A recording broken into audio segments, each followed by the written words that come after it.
You've been called a highly credible witness, and you have a PhD in psychology. You're a professor. You teach at Palo Alto and Stanford universities. But even today, some people remain skeptical of your story. And you write that during the hearing, Senator Lindsey Graham wouldn't even make eye contact with you. Were you prepared for that kind of response? I was prepared ahead of time that none of the Republicans were going to speak with me, and they were going to use an outside interviewer. And so I was actually surprised at how kind some of the other Republican senators were who broke that protocol and said hello. Who was that? Can you name a good one? Senator Flake and Senator Sass both came over and said hello. Neither one of them is in Congress anymore, right? Yeah. But still a credit. Yeah, yes, credit. good for them. Both good men. Yeah. Wow. So that is, do you remember her? She's back. Christine Blasey Ford. She was the woman that Democrats trotted out and were trying to use to torpedo Brett Kavanaugh's appointment to the Supreme Court. You all remember that. Welcome back to the program. Dana Loesch here with you at the top of this second hour. And I mentioned this last night because I saw The Atlantic, I'm pulling this piece up, had written about this. They said Christine Blasey Ford's new memoir, because that's why she was on The View. That was Sarah Haynes on The View. And she was making her rounds. She's promoting. She's got a new book out about her memoir, probably full of lies like her testimony. And that's what The Atlantic was doing. They were promoting her book. So if I haven't already, welcome back to the show. You can find us the simulcast on Channel 347 Direct TV. Listen across the country. This book, I can't. This is what The Atlantic said. They said they wrote, quote, they wrote Kavanaugh spoke after Ford, and the gulf between the two testimonies was, in retrospect, an omen. She offered evidence. He offered grievance. She spoke science. He spoke politics. She was piecing together fragments of a story, parts of which she had forgotten. He was controlling the narrative. Christine Blasey Ford is a liar, and she's an embarrassment who shamefully tried to character assassinate a man with zero evidence, all to prevent him from getting on the bench. And ironically, this is an example of the progressive matriarchy that was weaponized for politics, just as described and misattributed by The Atlantic. This was Bitch Inc. That's what this was. You don't tear down men to build up women. I'm so tired of that BS haggery that masquerades as some perverted form of quote unquote equality or quote unquote gender justice or something like that. It's Bitch Inc. That's what this is. And that's what they tried to do. The Democrats worked hand in hand with it. And the sad thing is that it killed the belief that people would normally have towards actual real female victims that exist. You know, like the Harvey Weinstein victims and the Jeffrey Epstein victims and the Bill Clinton victims.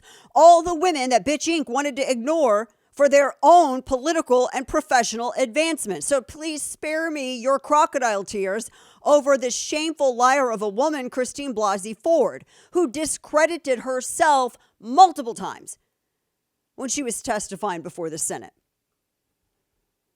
I mean, there were witnesses from that time that spoke in favor of Kavanaugh. None of Christine Blasey Ford's friends corroborated anything she said. Do you remember the one lady who said basically she was making it up? She could not even remember the date. She made up some story she has about going to a party and she witnessed something, except no one who was there witnessed it. And they said, we don't even remember her being there. Why would she be invited? She was the woman. How much older was she than Brett Kavanaugh? There was no evidence that they even met. Christine Blasey Ford, I think, was demonstrably older than Kavanaugh at the time as well. And I think it brought up questions as to why was there a grown-ass woman at a college kids event, but okay. And then her friend Leland Kaiser said she didn't believe Ford's story. She didn't believe her story at all. And then Ford's friends were pressuring Leland Kaiser to change what she said. They pressured the woman who said she's lying. They tried to pressure her to change her story. I mean, good grief. Christine Blasey Ford's own father had backed Brett Kavanaugh. He didn't even believe his daughter's story. And everything, I remember sitting there listening to her speak. She had no recollection of date or year or time or anything else.